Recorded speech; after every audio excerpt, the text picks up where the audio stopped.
Hey, what's up, guys? So, welcome to Story Time. This is the second installment of the three-part series of how I found myself involuntarily in handcuffs. It's happened 3 times. We already talked about the one on the 50cc motorcycle, and this is the second time. So the 50cc motorcycle happened January of 2002. Fast forward almost 2 years later, we find ourselves in December of 2003. I had made a deal with myself that I was not going to drink and drive anymore. I would stay wherever I hung out and wherever I drank. So we went over to a friend's house. Funny thing is it's one of the dudes who lived in the other house where the 50 thing happened. But there was him and a couple of buddies that lived there. And me and my girlfriend, who's now my wife, were going to stay the night there. So behaved myself to a degree. Yes, it's not hard to drink to the point of being over the legal limit, but I was doing pretty good. And we were going to stay there. And then the reality is one of the buddies that lived at the house had just gotten a new puppy. And like all puppies and, 20-something-year-old kids that don't look after it real well, the puppy was shitting and pissing kind of all over the place and everything. So it's kind of a gross situation where me and my girlfriend decided, Bailey, right? Me and Bailey decided we were not going to stay there. And so it was like, okay, well, fuck. She's been drinking. I've been drinking. I guess if anybody is going to get in trouble, it'll be me. So, but made the wise decision of driving the back way home as to not drive on the freeway and, lower the speeds, lower the volume of traffic. And the unwise element of that decision was when the back way, I wasn't thinking, took me right by a bar.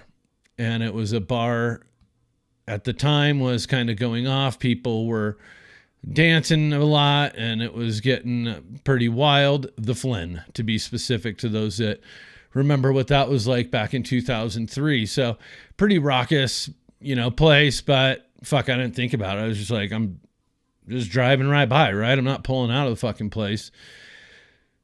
So on the way back, I'm a couple, 2 or 3 miles per hour over the speed limit and wasn't doing my best at just staying straight, centered in the lines. And I had a car behind me and I'm like, those aren't cop headlights. So I'm all good to go. And then I see the blue and red lights. It was cop headlights. I was completely and totally fucking wrong about that.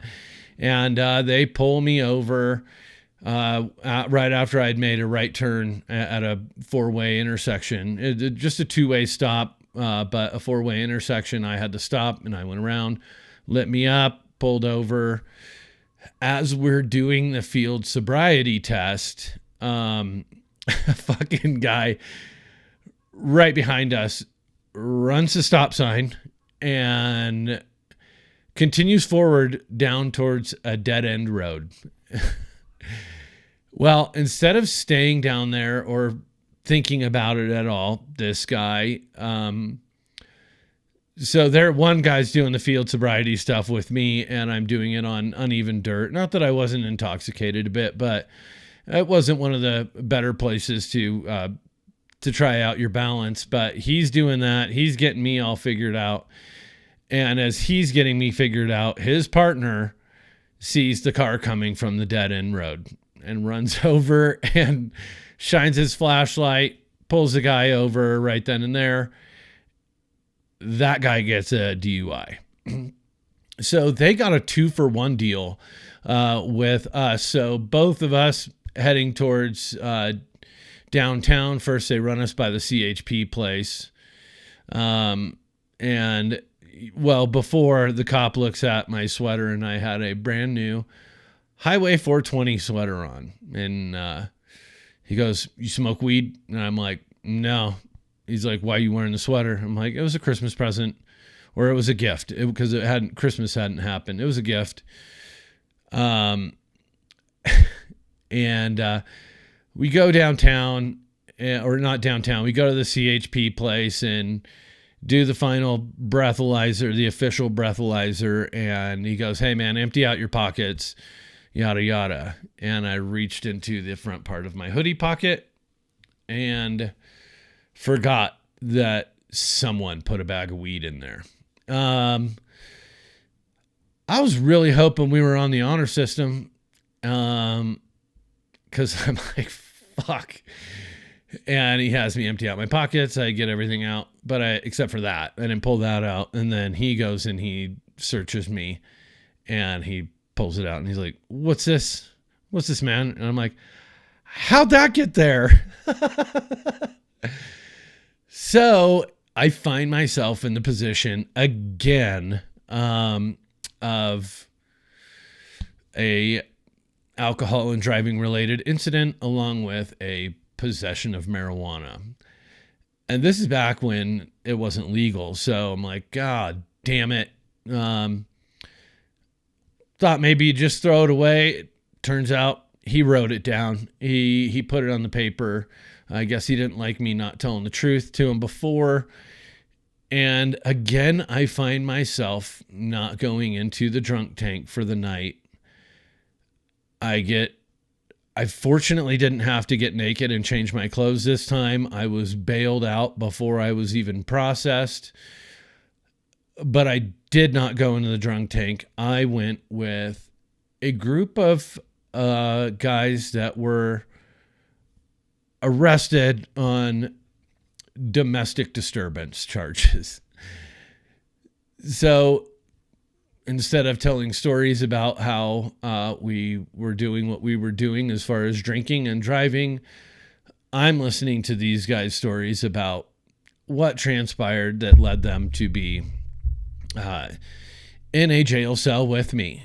And you could tell the ones that were probably not the root of the issue, and you could definitely tell the ones that probably had something to do with it. Like one older guy, you could tell that he just had a fucking temper and would flip his lid. And he's like, "I'm going to fucking kill that bitch." Like, yeah, you should probably stay in here for a couple more days. And then there was another guy, absolute, you could just see the look of just, these guys are beside themselves. Like, I can't fucking believe I'm here. One guy, he was there, he was a certain type of doctor. We'll leave it out of that equation, but he had gone to his company Christmas party and then went back to his girlfriend's house after the company Christmas party. Girlfriend got fired up, started yelling at him. He was like, "Fuck this, I'm out of here." Went back to his place. The girlfriend fucking followed him and went back to his place, proceeded to continue the argument, punched him in the fucking face, and then called the cops. He was not very happy with that. He had known this girl a long time. They had been kind of high school sweethearts, whatever, but knew she had a temper. And he's like, "Man, I can't fucking, if anything like this ever happens again, I lose my practice." So I ended up seeing him a couple years later, which is, a doctor's not really happy to see a guy that he spent the night in jail with. Let's just put it that way. He would have preferred that the conversation got over as fast as possible. But we were both processing out at the same time, and interesting stuff happens when you're in these places that do make you realize you do not want to be there for any prolonged period of time, and you want to do what you're supposed to do to not go back, right? We are sitting in the, I don't know what we're waiting to get our fucking clothes or our shit out of our wallets and everything like this. And there was another gentleman that came into the room, and he stumbled over to the toilet. And if you've ever used a stainless steel toilet, you know that it's got a certain echo to it. And he stumbles over and he's like, "Man, I gotta take a shit."